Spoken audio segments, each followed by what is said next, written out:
大家好，欢迎收看本期视频。今天我们要聊的是道教中的一位至高无上的神仙太上老君，他的名字大家肯定都听过。在中国神话和道教信仰中，太上老君被认为是道教的创始人之一，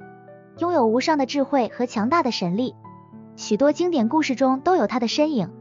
比如《西游记》里他帮天庭对付孙悟空的那段。那么太上老君到底是谁？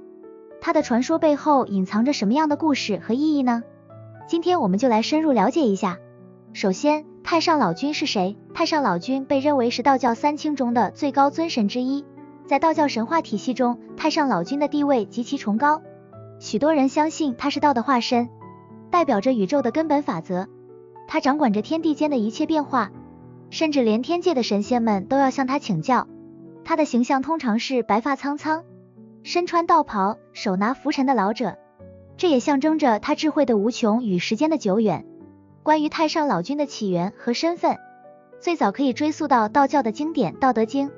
道德经》是道教最重要的经典之一，作者便是老子，而道教信仰将老子神化为太上老君。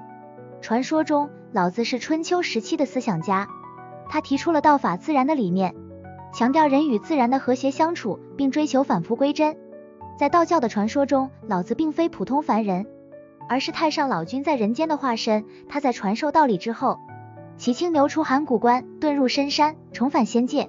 但其实太上老君不仅仅是道家哲学的代表，他还被赋予了各种神话传说中的神力。在道教的神话体系中，太上老君是一位掌管炼丹、法术和宇宙变化的大师。据说他的炼丹炉可以炼制出长生不老的仙丹，而且这个炼丹炉的火焰威力无穷。在《西游记》里，孙悟空曾被如来佛祖压在五行山下，后来天庭命令太上老君用他的炼丹炉来炼化孙悟空，但因为孙悟空法力强大，他不仅没被烧死，还因此练就了一双火眼金睛。这个情节不仅让太上老君的炼丹术更加神秘，还让人对他充满了敬畏。那么太上老君在道教中的地位为什么如此重要呢？这就要谈到道教的核心理念，道。在道教中，道是万物的根本，宇宙的起源，也是所有自然规律的源头。而太上老君被视为道的化身，他代表了道的最高智慧和力量。道教信徒相信，通过学习太上老君的教诲，可以获得永生和超越世俗的智慧。他的形象既是慈祥的长者，又是无所不能的神明，既教导人们如何修身养性，也展示了超凡脱俗的仙术。太上老君的教诲最核心的就是道法自然，这句话出自《道德经》，它的意思是一切事物都有其自然发展的规律，人类应该顺应自然，而不是强行改变它。这种思想在今天看来依然非常具有智慧，它强调的是人与自然之间的平衡与和谐。道教的许多修行方法，比如炼丹、打坐、内观，都是为了帮助人们与自然合一，追求精神上的自由和超脱。除了道法自然，太上老君还传授了很多修炼的方法。在道教的修炼体系中，太上老君不仅是教导人们如何保持身心健康的老师，也是指引他们修炼成仙的导师。太上老君的炼丹术就是道教修行中的一部分。炼丹不仅仅是为了获得长生不老的仙丹，它还象征着人类通过修行可以净化自己的身心，达到与宇宙合一的境界。那么除了炼丹和修行，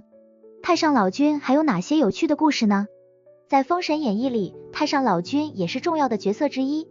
作为道教的至高神仙，他在帮助天庭平息混乱的过程中，展现了无与伦比的法力和智慧。传说太上老君炼制了许多法宝，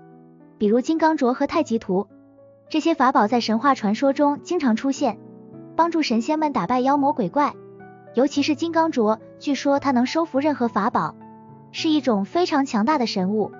太上老君不仅仅是在神话中展现了他的力量，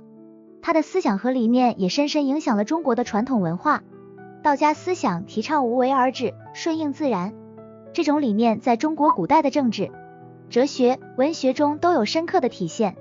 许多皇帝推崇道家思想，认为自己应该效法道法自然的理念，保持节俭，敬畏天地。这种思想甚至影响了中国古代的医学、养生学等领域，许多养生的理论都是源自道教的修行方法。此外，太上老君的形象也在民间信仰中占据重要地位。特别是在道教寺庙中，太上老君常常被供奉为主神，受到信徒的崇拜。人们祈求太上老君保佑长寿、健康和智慧，希望通过修行他的道法，能够获得内心的平静和生活的美满。总的来说，太上老君是道教中一位极具代表性的神仙，他不仅是道的化身，象征着宇宙的智慧和规律，还通过炼丹、修行等方式，引导信徒追求长生不老和超脱世俗。他的故事不仅仅充满了神话色彩，更带有深刻的哲学和文化内涵。今天，太上老君的教义依然对很多道教信徒有着重要的指导意义，他的形象也继续在中国传统文化中占据着重要的位置。好了，今天关于太上老君的故事就讲到这里。如果你对道教文化和神话传说感兴趣，别忘了点赞、订阅，并把这期视频分享给你的朋友。感谢大家的观看，我们下期再见。